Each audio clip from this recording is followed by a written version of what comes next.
Φίλοι μου, γεια σας. Καλώς ήρθατε στο κανάλι μου. Σήμερα είμαστε εδώ για να φτιάξουμε πολύ ωραία και γρήγορα μπισκοτάκια με σουσάμι. Σουσάμι υγιεινό και πολύ ωραίο για τα παιδάκια μας, για εμάς που κάνουμε διατροφή. Είναι το κάτι άλλο μας με το καφεδάκι μας. Λίγα υλικά, γρήγορη συνταγή. Πάμε να τα φτιάξουμε. Τα υλικά μας είναι όλα και όλα 4. Δηλαδή έχουμε 140 γραμμάρια σουσάμι ψημένο, ένα σπράδι αυγού, 3 κουταλιές της σούπας ζάχαρη καστανή και μία βανίλια. Θα χρειαστούμε ένα μπολ για να τα ανακατέψουμε όλα μέσα, ένα ταψάκι με ελαδόκολλα και προθερμαίνουμε το φούρνο στους 180 βαθμούς με αέρα. Πάμε να ξεκινήσουμε να ρίχνουμε τα υλικά μας. Θα ρίξουμε πρώτα το ασπράδι, να το χτυπήσουμε καλά, τη ζάχαρη,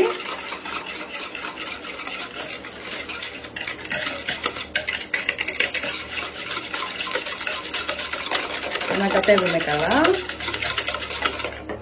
τη βανίλια μας,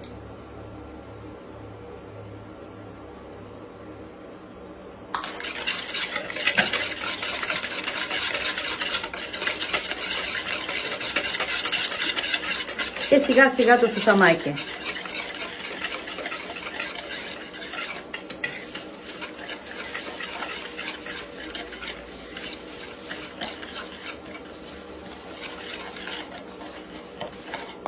Σιγά σιγά, με τη βοήθεια, αν μπορούμε, και ενός κουταλιού, θα αρχίσουμε να ενσωματώνουμε τα μπισκοτάκια μας.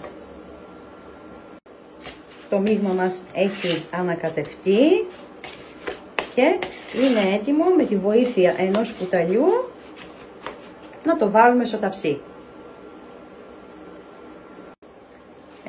Ήδη έχω βάλει εγώ ένα στο ταψί, λίγο πιο αραιά να τα βάλουμε, σχεδόν μισή κουταλιά της σούπας.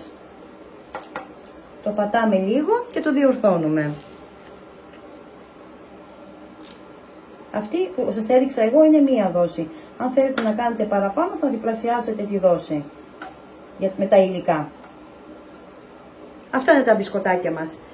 Στους 180 βαθμούς για 15 λεπτάκια, ώσπου να τελειώσουμε και όλο το ταψάκι μας. Και μπαίνει στο φούρνο. Φίλοι μου, τα μπισκοτάκια μας είναι έτοιμα. Έχουμε προθερμάνει, όπως είπαμε, το φούρνο στους 180 και πάμε να τα ψήσουμε για 15 λεπτάκια. Γρήγορα, εύκολα και πολύ υγιεινά, νόστιμα σουσαμένια μπισκοτάκια.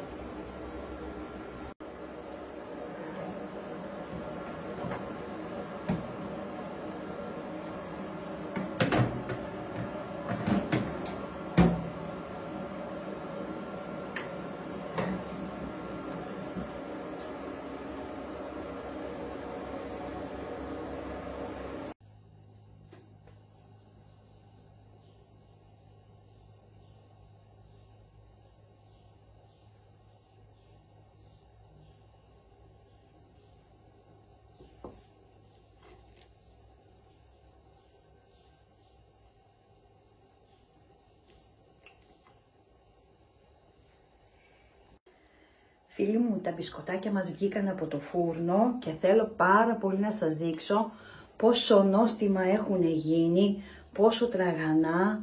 Κοιτάξτε πόσο ωραία, χωρίς αλεύρι, χωρίς τίποτα. Υγιεινά, μόνο με σουσάμι για τα παιδάκια μας.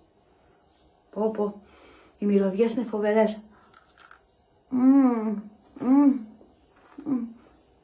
Η γεύση είναι σαν παστέλι. Πραγματικά φοβερή. Φτιάξτε την, φίλοι μου. Εύκολη και γρήγορη συνταγούλα. Πολύ ωραία. Γεια σας. Κάντε και μια εγγραφή στο κανάλι μου.